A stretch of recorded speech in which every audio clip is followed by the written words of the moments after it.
يا أيها الذين آمنوا كتب عليكم الصيام كما كتب على الذين من قبلكم لعلكم تتقون أياما معدودات فمن كان منكم مريضا أو على سفر فعدة من أيام أخر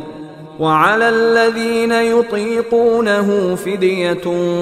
طعام مسكين فمن تطوع خيرا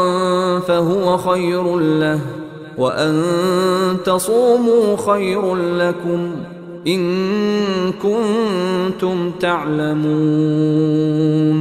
شهر رمضان الذي أنزل فيه القرآن هدى للناس وبينات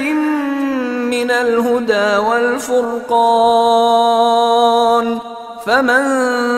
شهد منكم الشهر فليصم ومن كان مريضا أو على سفر فعدة من أيام أخر يريد الله بكم اليسر ولا يريد بكم العسر ولتكملوا العدة ولتكبروا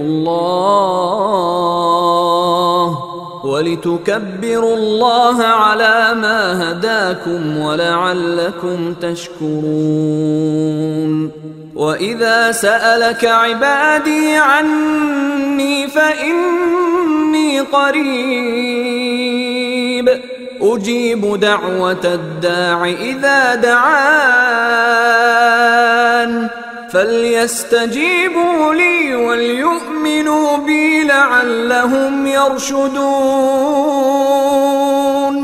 أحل لكم ليلة الصيام الرفث إلى نسائكم هن لباس لكم وأنتم لباس لهن علم الله أنكم كنتم تختانون أنفسكم فتاب عليكم وعفى عنكم فالآن باشروهن وابتغوا ما كتب الله لكم وكلوا واشربوا حتى يتبين لكم الخيط الأبيض من الخيط الأسود من الفجر ثم أتموا الصيام إلى الليل ولا تباشروهن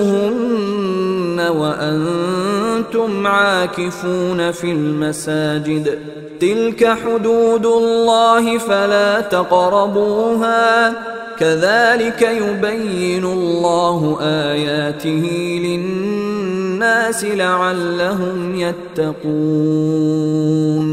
ولا تأكلوا أموالكم بينكم بالباطل وتدلوا بها إلى الحكام لتأكلوا فريقا من أموال الناس بالإثم وأنتم تعلمون